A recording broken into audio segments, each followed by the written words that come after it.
संजनाला अचानक कोणाचा तरी आवाज आला आणि ती धावतच रूमबाहेर आली. तर तिची नणंद उलट्या करत होती. तेव्हा संजना तिच्या नणंदेजवळ जात विचारू लागली की, "कल्पना ताई, काय हो उलट्या करत आहात? काही खास बातमी आहे का?" तेव्हा कल्पना काहीच म्हणाली नाही. ती लाजूनच शांत हसत होती. तेव्हा संजनाला मग सगळं समजलं की ही तर खूप आनंदाची गोष्ट आहे. म्हणून संजना नंदेला सांगत होती की, "आता ऐका, आजपासून तू कोणतंही जड काम करणार नाहीस आणि तुझ्या खाण्यापिण्यावर पूर्ण लक्ष देशील. आणि आता ही बातमी सर्वांना सांग." संजनाने तिला तिची खास काळजी घेण्यास सांगितलं होतं. संजनाच्या चेहऱ्यावर आनंद, चिंता आणि थोडं अस्वस्थपणा असा संमिश्र भाव होता. संध्याकाळ झाली होती. नितीन ऑफिसमधून परत आला होता. संजनाने नितीनसाठी चहा आणून टेबलवर ठेवला आणि शांतपणे टेबलजवळ असलेल्या खुर्चीवर बसून राहिली. नितीनने संजनाच्या झुकलेल्या चेहऱ्याकडे पाहिलं तर त्याला असं वाटत होतं की ती रडलेली आहे. नितीन संजनाला उदास पाहतो आणि विचार करतो की संजनाच्या रडण्यामागचं काय कारण असू शकतं. त्याने मृद आवाजात विचारलं, "आईबाबांनी चहा घेतला का?" "नाही घेतला," संजना बोलली. "का?" "आई म्हणतात की त्यांना चहा घ्यायची इच्छा नाहीये. अशक्तपणा जाणवत आहे आणि बाबांना चहा चालत नाही. म्हणून त्यांना दूध दिलं होतं, पण त्यांनी सांगितलं की त्यांना दूध पचत नाही." मग नितीन चहाचा कप हातात घेऊन आईवडिलांच्या खोलीकडे निघाला. तर संजना म्हणाली, "आधी तुम्ही चहा पिऊन घ्या, नाहीतर थंड होईल." "नको, आधी मी आईबाबांना भेटून येतो. तू तोपर्यंत चहा घे, माझी वाट पाहू नकोस." पण संजना चहा घेत नाही, तर चहाचा कप हातात घेऊन खिडकीतून बाहेर पाहत राहिली आणि विचार करू लागली की काश तीही हवेत उडणाऱ्या पक्ष्याप्रमाणे मोकळीक आणि काळजीमुक्त असती तर किती बरं झालं असतं. संजनाचे वडील एक यशस्वी चांगले वकील होते, पण त्यांची सगळ्यात मोठी कमतरता म्हणजे ते कोणाला त्रासात पाहू शकत नव्हते. जेव्हा कुणी गरीब, असहाय्य व्यक्ती त्यांच्याकडे न्याय मागण्यासाठी येत असे, तेव्हा ते त्यांच्याकडून फी घेत नव्हते, तर ते बऱ्यापैकी कमीच फी घ्यायचे.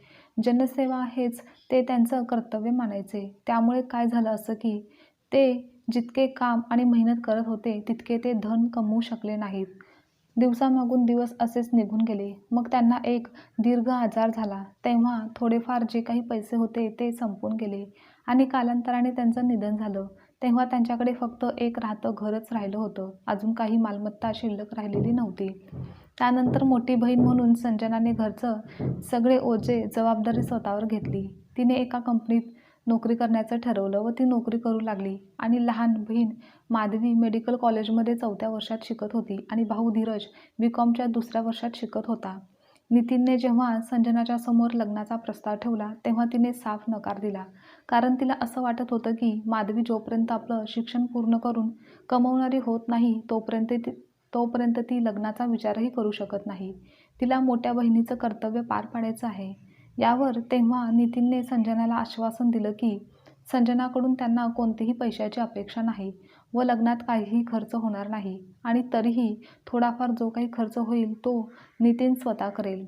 आणि त्याचबरोबर लग्नानंतरही संजना स्वतःचा पगार, स्वतःची कमाई ही सासरी न देता तिच्या माहेरीच देईल, जेणेकरून लग्नानंतरही ती तिचं मोठ्या बहिणीचं कर्तव्य पार पाडू शकेल. त्याचबरोबर नितीन असंही संजनाला म्हणाला की तो मित्र म्हणून तिच्या कुटुंबासाठी ते सगळं करू शकत नाही, जे कुटुंबाचा भाग झाल्यावर त्याला करता येईल. आणि हा मुद्दा संजनाला पण बरोबर वाटला. कधीकधी ती तिच्या जबाबदारीमध्ये ती स्वतःला खूपच एकटं समजायची. पण तिने विचार केला की जर तिला नितीनसारखा समजूतदार जोडीदार मिळत असेल तर, जो तिच्या भावना व कर्तव्य नीट समजून घेऊ शकतो, तर तिच्या चिंता, काळजी कमी होतील. पण तरीही संजनाला भीती होती की नितीन त्यांच्या आईवडिलांचा एकटा मुलगा असल्यामुळे त्याच्या आईवडिलांना त्याच्याकडून खूप अपेक्षा असतील आणि म्हणूनच कदाचित त्यांचीही काहीतरी सुनेविषयी इच्छा असतील. पण नितीनने ती गोष्टसुद्धा टाळली होती, कारण त्याचे म्हणणे होते की त्याचे आईवडील त्याच्यावर खूप प्रेम करतात आणि त्याच्या इच्छेपुढे ते कोणत्याच गोष्टीचा कधीच विचार करणार नाहीत. नितीनचे वडील एक ऑफिस असिस्टंट पदावर कामाला होते, पण नितीन त्यांच्या अपेक्षेपेक्षा खूप पुढे गेला होता. त्यांची आर्थिक परिस्थिती सुधारलेली होती. नितीन असा विचार करायचा की त्याचे आईवडील त्याच्या कमाईमुळे इतके समाधानी आहेत की त्यांना कधीच संजनाच्या पगाराची गरज भासणार नाही. ते त्यांच्या सुनेच्या पगारावर कधीच अवलंबून राहणार नाहीत किंवा त्यांना सुनेच्या पगाराची अपेक्षाही कधी भासणार नाही. पण हीच नितीनची चूक होती, जी तो आत्ता समजून घेत होता. त्याला समजलं होतं, जेव्हा नितीन व संजनाचं लग्न झालं तेव्हा नितीनचे आईवडील मुलाच्या लग्नात हुंडा किंवा इतर कोणतेही सामान वस्तू घेत नाहीत. कारण त्यांना असं वाटत असतं की कमवती सून आहे तर लग्नानंतर ती तिच्या पगारातून ती सर्व कमतरता भरून काढेल व तिचा पगार आपल्याच तर घरात खर्च होईल, असं त्यांना वाटत होतं. पण ती आशा अपेक्षा मात्र लग्नानंतर पूर्ण कधी झालीच नाही.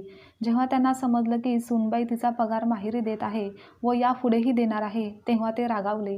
त्यांना असं वाटू लागले की त्यांची फसवणूक झाली आहे, त्यांना फसवलं गेलं आहे. म्हणूनच ते नेहमी संजनासोबत एक अंतर ठेवून वागायचे. नितीन जेव्हा खोलीत आला तेव्हा त्याची आई पलंगावर झोपलेली होती तर वडील जवळच्या खुर्चीवर बसून वर्तमानपत्र वाचत होते. नितीन म्हणाला, आई, संजना म्हणते तुला अशक्तपणा वाटतोय, तू चहासुद्धा का घेतला नाहीस?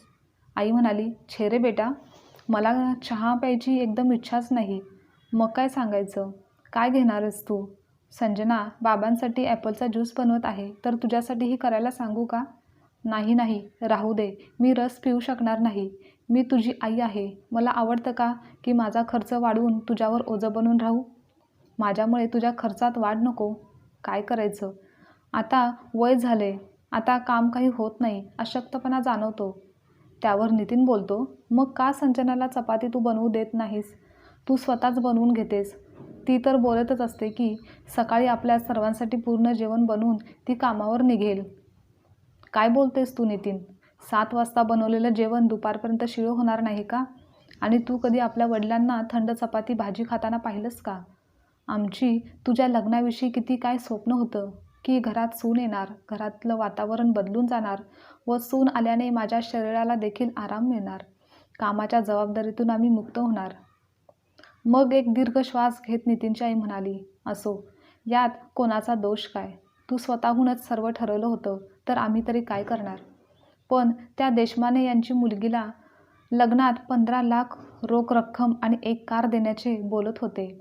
ते स्थळ तुझ्यासाठी आलं होतं, पण तू तर नाही म्हणालास आणि संजनासोबत लग्न केलंस, जिने लग्नात एकही रुपया आणला नाही आणि उलट लग्नानंतर आत्ताही ती तिचा पगार माहेरीच देत आहे.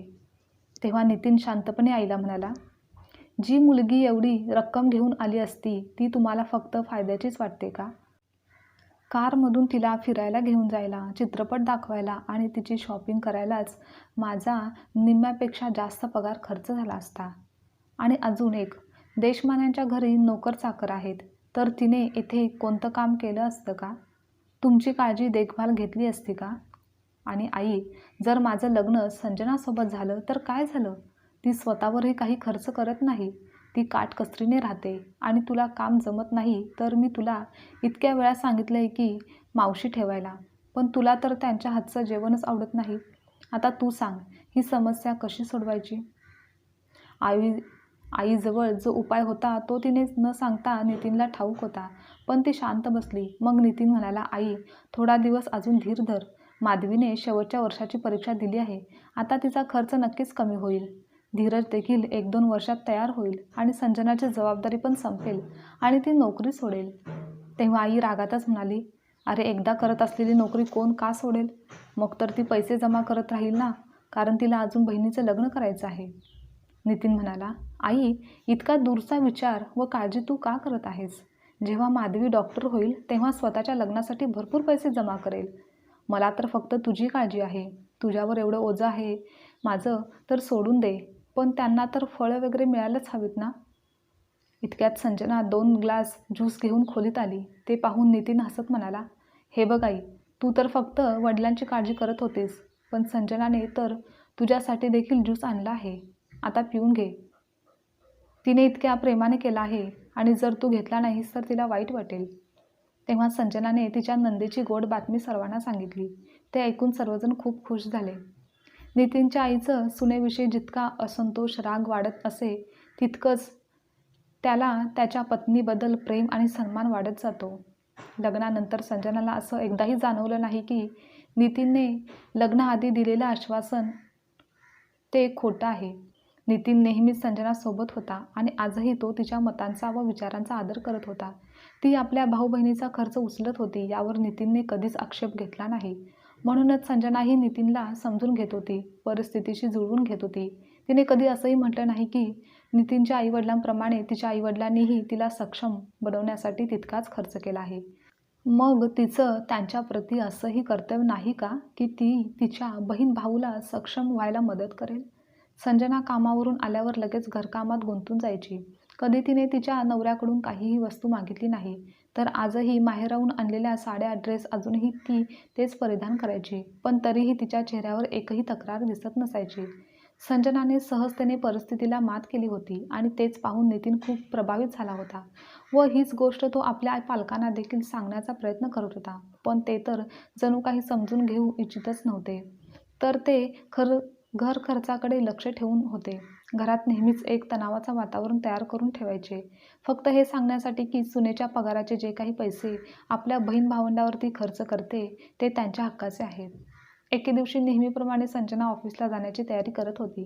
तेव्हा तिला आवाज ऐकू आला आणि ती बाहेर आली तर शेजारच्या 2 मुलांनी सांगितलं की तिचे सासरे जे सकाळी फेरफटका मारून नेहमीप्रमाणे घरी परत येत होते, तेव्हा एका गाडीवाल्याने त्यांना धक्का दिला आणि ते घराजवळच्याच रस्त्यावर कोसळले.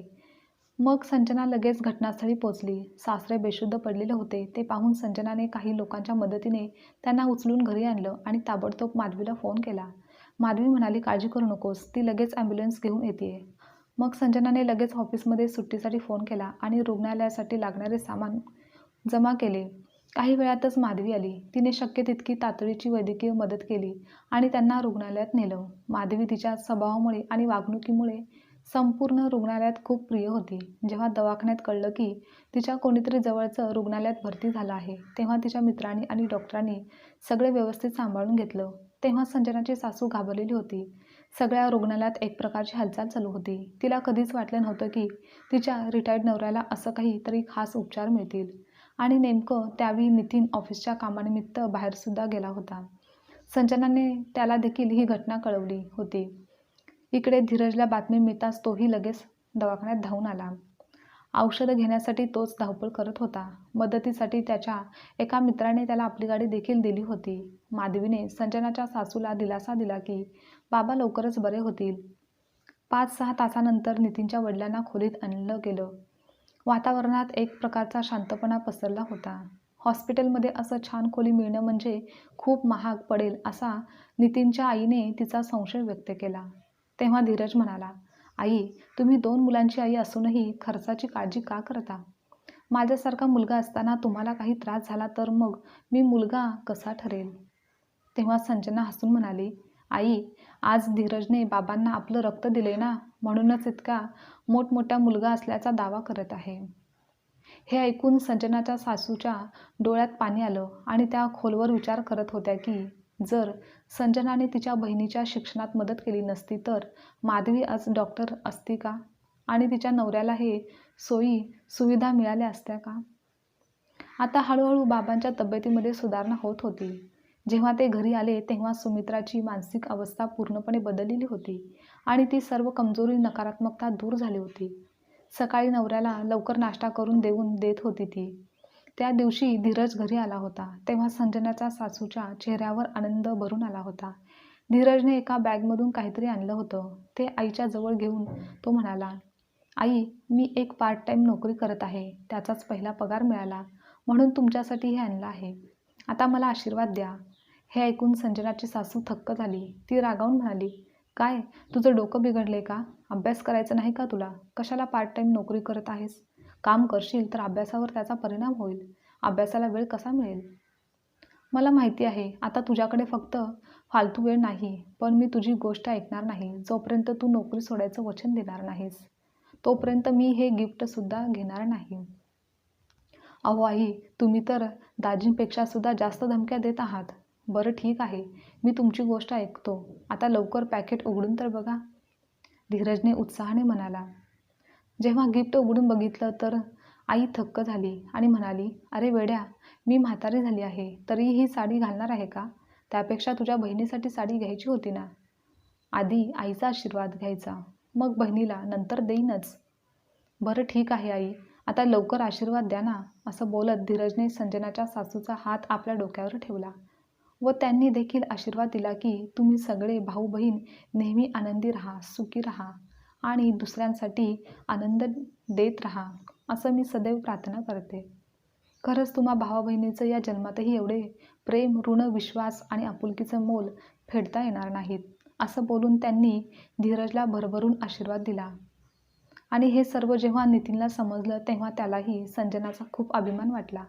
आपली निवड योग्यच होती याची पुन्हा एकदा जाणीव झाली. आजची कथा तुम्हाला आवडल्यास लाईक, शेअर, कमेंट करा आणि चॅनलवर नवीन असाल तर चॅनलला सबस्क्राईबसुद्धा नक्की करा.